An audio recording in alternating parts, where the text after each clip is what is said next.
ICE protests in Los Angeles expected to stretch into a sixth day today. More American cities are seeing riot and protest activity break out. The LAPD arresting dozens of protesters for refusing to follow Mayor Karen Bass's new curfew, expected to last now for several days. 700 Marines are now in Los Angeles to help protect ICE agents, as over 2,000 National Guard troops are waiting in the wings to assist.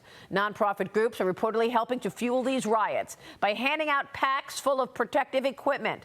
One pack supposedly includes goggles, face masks, gloves, and a phone number for jail support. California Congressman Darrell Issa joins me right now, who is calling for an investigation into why the LAPD reportedly had poor response time in a call to protect ICE officers. Congressman, thank you so much for being here and for your leadership on this issue. Well, thank you for Maria.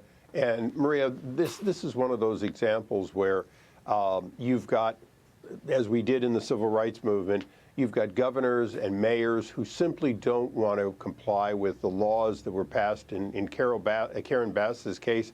Even during her time, she knew what the laws were, and now she's just ignoring them. So, I mean, how is that possible?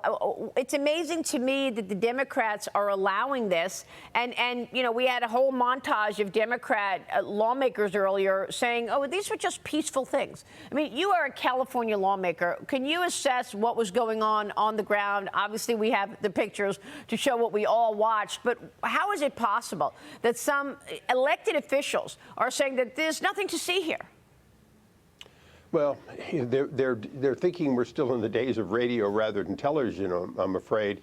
What is amazing is they somehow think that they can keep their base happy by protecting criminal aliens, by supporting people who are rioting against law enforcement because they want a release of people who have been charged and in many cases convicted of felonies and ordered deported. So is it reasonable by any standard? No. But is there sort of a we pick a side, they pick a side? Yes.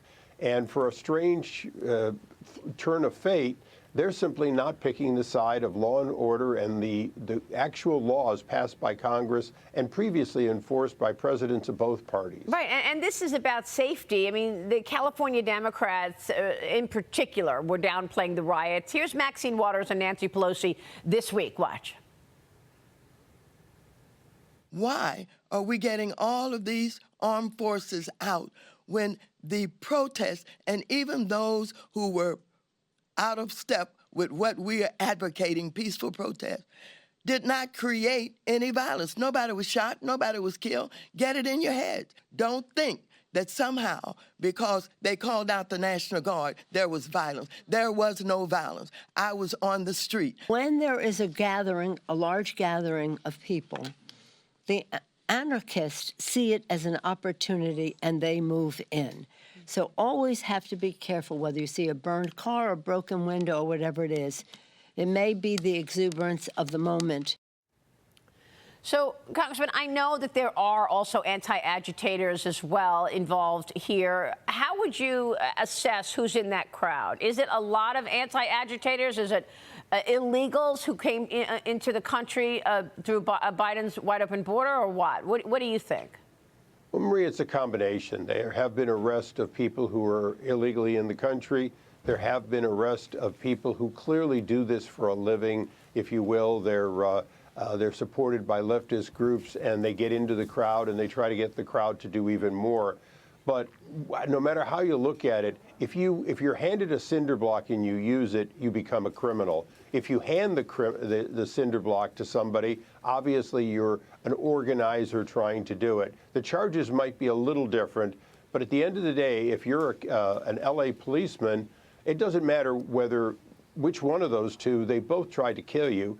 When you throw a heavy object off of a bridge at oncoming cars, you're not some sort of peaceful protester. And remember, go back to the basic protest. They're not protesting anything except their objection to the enforcement of the laws that presidents of both parties have previously enforced. Yeah.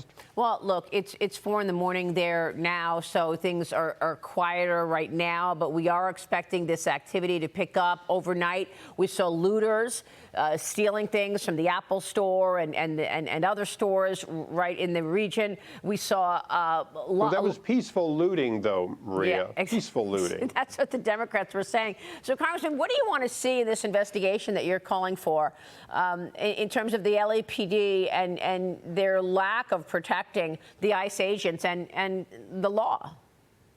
Well, we know that police respond quickly to any request. So we know that somebody had to create a situation in which one of their major hubs was only 10 minutes away and it took 2 hours to respond.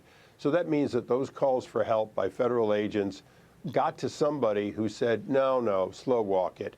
And we want to find out who that person is. We're not blaming law enforcement. We're blaming those people at the high end who didn't do it. And if it's Karen Bass, so be it. And if it's somebody that worked for her, we want to know who it is. Well, I mean, there's also Gavin Newsom, who seems to be taking the mantle of, get Trump. And he wants to be the lead Democrat who is going against President Trump, who's called the National Guard in, the Defense Department, as well as sending the Marines to calm things down to ensure that this does not get further out of control. What is Gavin Newsom doing? I mean, I made the point earlier, Congressman, that after all that so many people have gone through, losing everything in the fires, right? I mean, people lost their homes, all their possessions. You would think that any hint of a fire anywhere would be a huge thing. I mean, if you're going to, God forbid, allow more embers to get out of control like what we saw with those fires and destroying so many people's property, you would think that Gavin Newsom would say that's absolutely not allowed. And yet he's allowing people to put cars on fire? He's hoping that being the anti-Trump is going to put him in the White House. And this is a man who has fallen up for a very long time. So perhaps he knows something we don't know. But what I do know is he's on the wrong side of law enforcement, wrong side of history. And in the next elections and the ones after that, the American people are going to ask, has somebody made me safer than I was 2 or 4 years ago? Has someone made us more prosperous? Has someone stood up for America and for Americans? And I don't think he's on the right side of history. And I think that's going to be his problem when he runs for president, which he undoubtedly will, is was he on the right side of the men and women in blue, of the law, of the Constitution? And he just isn't. And being anti-Trump, Trump's not going to be on the ballot. He's going to have to run against the question of, is America better because of policies he opposed? Yeah. All right. Congressman, it's great to get your take on all of this, and we'll be watching your investigation. Thank you, sir.